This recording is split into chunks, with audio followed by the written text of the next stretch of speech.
On the night of May 14, 2008, a 19-year-old college student made a phone call that would become one of the most chilling recordings in missing persons history. He wasn't calling for help from police. He wasn't panicking. He didn't think he was in danger. He believed he was only minutes away from safety. For nearly an hour, Brandon Swanson stayed on the phone with his parents as he walked through the darkness of rural Minnesota. Then, without warning, he said 2 words, "Oh shit," and vanished forever. This is the disturbing disappearance of Brandon Swanson. Brandon Swanson was a 19-year-old student at Minnesota West Community and Technical College. He was described as responsible, intelligent, and close to his family, especially his parents, Annette and Brian Swanson. On May 13, 2008, Brandon attended a small gathering with friends to celebrate the end of the school year.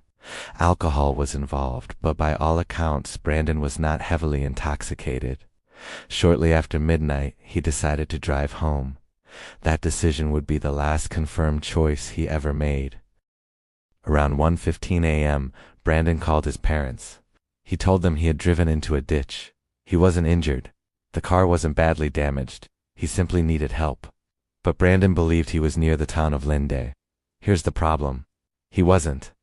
Brandon had taken a wrong turn, one that placed him miles away from where he thought he was, deep into rural farmland near Porter, Minnesota.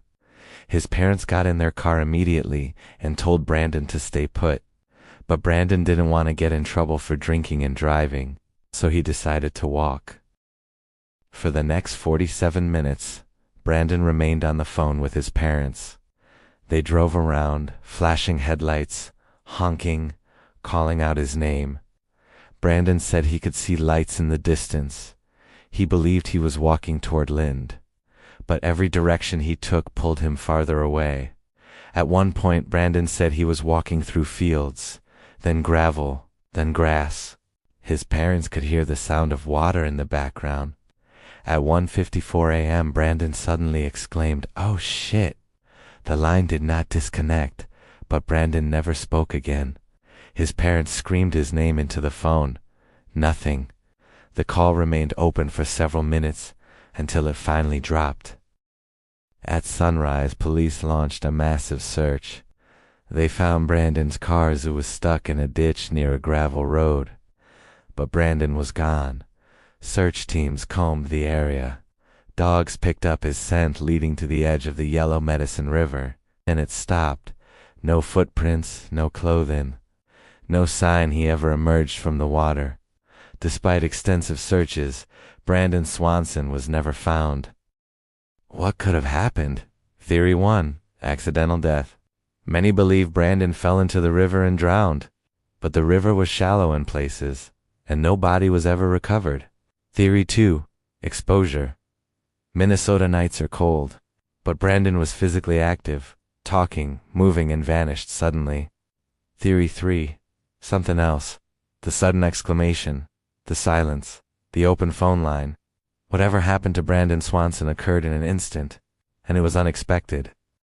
The most disturbing part of this case isn't just that Brandon disappeared, it's that his parents were there, listening, helpless, close enough to hear him, but never close enough to save him. Somewhere in the dark Minnesota countryside, Brandon Swanson vanished, while the world listened. And to this day, no one knows why.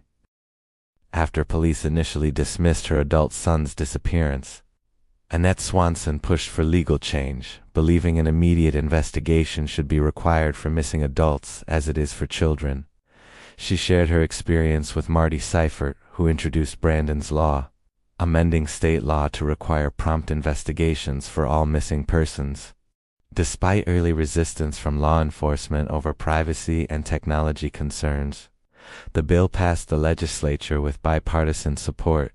A companion bill was introduced in the Senate, and in May 2009 the law was signed by Tim Pawlenty. If you enjoyed this deep dive into one of the most unsettling disappearances ever recorded, subscribe to Dark Obscura. Thank you for watching.